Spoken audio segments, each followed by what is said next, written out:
Hello everyone, welcome back to our page, and today we are going to look at privity of a contract.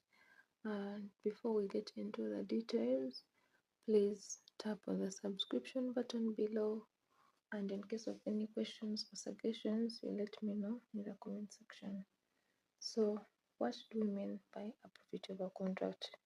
This video is a continuation of the previous video, which was talking about the main topics of contract law of 1. So we looked at elements of a contract, then there is privity of a contract, then contractual capacity, then terms of a contract, that are all coming in different videos. So this one is a continuation of elements of a contract.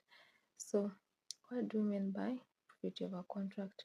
So privity, the word privity of a contract, in simple terms, it means that the contract only looks at the parties to a contract. If you're not a party to a contract, then you are excluded from taking action against that contract. So in the middle of the 19th century, common law judges reached an agreement upon the scope of the contract that no one is entitled or should be bound by the terms of a contract to which he or she is not a party. So this principle is a determinant factor in common law, but it must be received with exceptions, because we all know that to every general rule there are exceptions. So before we go to the exceptions, it is this understanding that led to the doctrine of privity of a contract, and is stated clearly that a person who is not a party to a contract cannot enforce it, and neither can it be enforced against him.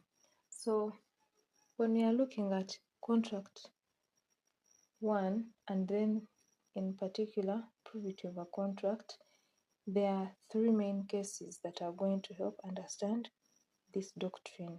So we have Price versus Easton, we have Trudeau versus Atkinson, and then Dentop versus Sofridge. So let's first talk about Price versus Easton. What happened in Price versus Easton? So in Price versus Easton, there was a third party who I'm just going to name Fred at this particular moment, but that was not his real name. So Fred had Price's money. So he got into a contract with Easton, and they agreed that he was going to work for him, and in return the money would be paid to Price. So when you're looking at that agreement, you realize the contract was between Easton and this other party that I have named, Fred, who is not named. So when Fred was done with working with Easton, Easton breached the contract by not paying him. So since the contract was made that the money was to be used to cover Price, now Price sued Easton. But because of this doctrine of privity of a contract, remember, first things first, the first contract was between Easton and Fred. It is Fred who was like, let me work for you, Easton, and in return the money you're going to pay me is going to go to Price. So because it was made in favor of Price, now Price sued Easton that Fred worked for you and you did not pay him, yet that money was supposed to pay me as you people agreed. But because of the doctrine of privity of contract, it stopped Price from enforcing that agreement, since he was not a party to it. So in this particular matter, it was Fred, or this unnamed person, party, that was supposed to sue Easton for breach of contract, but not Price. So there is another case of Trudeau versus Atkinson. This is a very interesting case. You should not forget it. So in Trudeau versus Atkinson, the parents of the intending bride and groom promised one another that when their children got married, they would contribute a certain amount of money to the couple.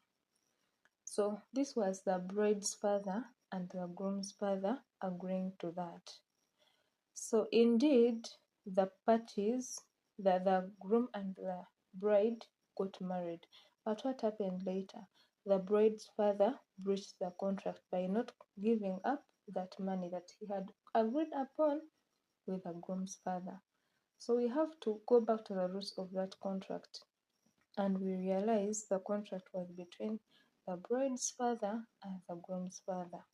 So it was either, in case of breach, it was either the bride's father to sue the groom's father or the groom's father to sue the bride's father, but not the groom or the bride suing any of those, since they were not a party to that contract.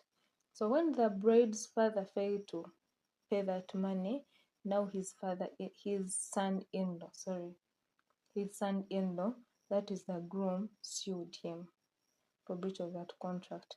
But then court held that even though the contract was made in your favor, it was made for your benefit, as long as you're not a party to that contract, then you do not have the capacity to sue. So in that matter, the groom had no capacity to sue the bride's father, since he was not a party to the contract. It was upon the groom's father to either sue the bride's father or not.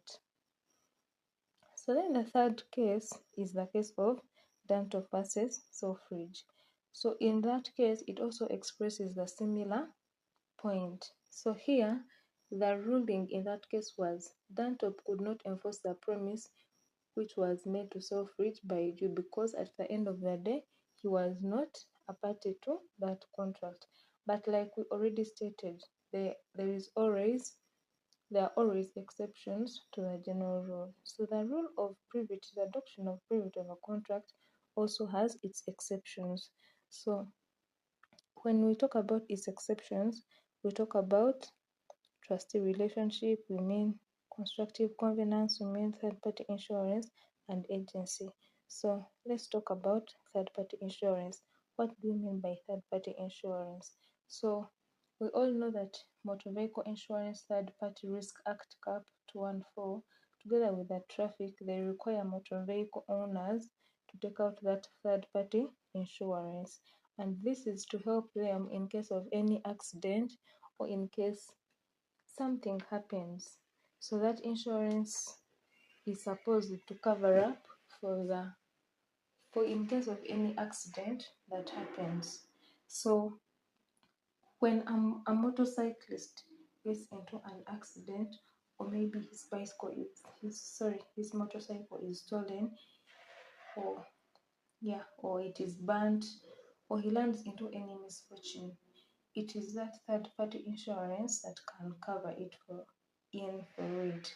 So why is it called third-party insurance? Because even when the agreement is between the motorcycle owner and the insurance company, it comes in to saving this other third party that comes in. So when a motorcyclist knocks a passenger or knocks anyone moving on the road, now as long as it is in line with the terms that were stated in the insurance, now the insurance company comes in to clear or to pay for the damages to that third party that has been injured. So that is what we call third party insurance. So even though the passenger was not part of the contract, he can still sue the insurance company. So then another exception that we have is constructive trust. So what do we mean by constructive trust? So under constructive trust, it is where the trustee relationships come in. So a trustee relationship arises where one party, that is called the settler, conveys his property to the other, called the trustee, upon an understanding that the trustee will take proper care of that property for the benefit of another, who is usually known as the beneficiary. So where there is a trustee, it is the general rule and it is the basic knowledge that trustee is basically looking after that property for the benefit of another party known as the beneficiaries. So in case a party is sick or they run insane, these trustee relationships usually arise in case of insanity, in case of death, in case of bankruptcy. So a particular party is assigned or is appointed to look after their property for the benefit of the beneficiaries. Beneficiaries are usually the children or the people that were depending on that person, the owner of that property. So when you are appointed as a trustee, The general rule and understanding is you have to look after that property not for your own gains, not for your personal benefit, but for the benefit of the beneficiaries.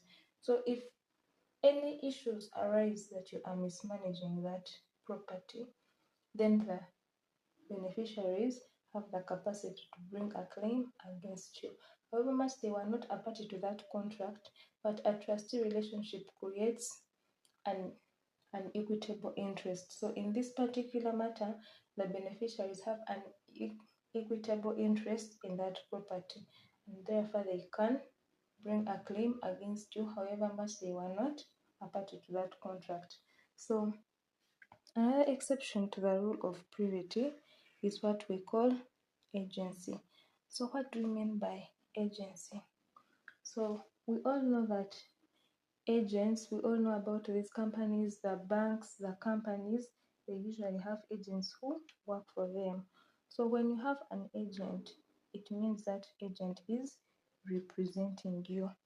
Whatever agreements they get into, whatever arguments, whatever contracts they sign, they are doing it in your name.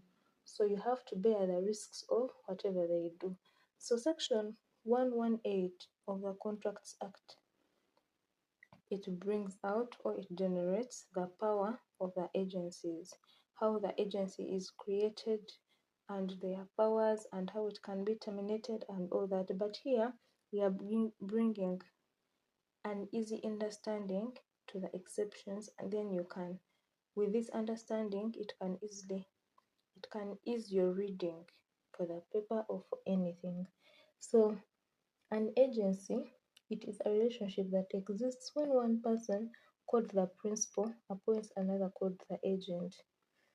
So here the agent is empowered to enter into a contract with third parties on behalf of the principal. So there is a Latin maxim which is stated as qui facit per alium facil per se, and its English translation is he who acts through another acts for himself. So when you have an agent and they enter into any contract or they do anything, they are merely doing it in your names or on your behalf. So when your agent enters into a contract with another person, however much you did not even sign on that deal, however much you did not even surface anywhere in the making of that deal, as long as that is your agent, in case of any breach or in case of any misunderstanding, this third party can sue you, the principal. Because at the end of the day, okay, yes, this agreement was entered into with your agent, but they were acting on your behalf. So to make this principle easy, we can borrow knowledge from other course units, and that is vicarious liability. That is why employers are usually obliged to take liability or responsibility for the actions made by their employees, because their employees are their agents and they are acting on their behalf. So under vicarious liability, when your employee does something, the employer or the boss becomes liable because they were acting on your behalf. So I was just borrowing that knowledge for easy understanding. So then the last exception is what we call constructive covenants. What do you mean by constructive covenants? Constructive covenants usually arise under a lease. So there is a case of Max Hay, and in that case it is going to describe what constructive covenants are. But in a simple term, these ones usually arise under a lease. So what is a lease? Someone renting out your land and they are paying you a certain amount of money for using that land. So a lease, there is what we call a lease and a sublease. So a lease comes whereby a sublease is created by, it comes from a lease. So this first person rents out land. Then, when the contract is still valid, now they again lease it out to another person. So now the original owner is not the one that has leased the land to the second person creating the sublease. No, it is the first person that leased it out. However, when the first contract was made, when the first lease was being given out, if it had come with conditions, let's say I'm leasing you out my land, but there is a condition that we agree upon, that on condition that you are not tampering with a certain tree in that land. So when you end up subleasing that land to another person, or when you lease it to another person, creating a sublease, now that sublease it is obliged to follow up with the conditions that were on the first lease that was created. So when this other second person leasing out the land interferes with that tree, as long as it was a condition that was clearly stated in the formation of the first lease, then the original owner can enforce it against you. However much they were not a party to that contract of you leasing out this land to the first leasee, but the first conditions that came with that first lease were also attached to the sublease. So I hope that is general knowledge on what privity of contract is and its exceptions, and I hope we are understanding. So in case of any questions, please don't forget to let me know in the comment section below, and please let's tap the subscription button. Thank you.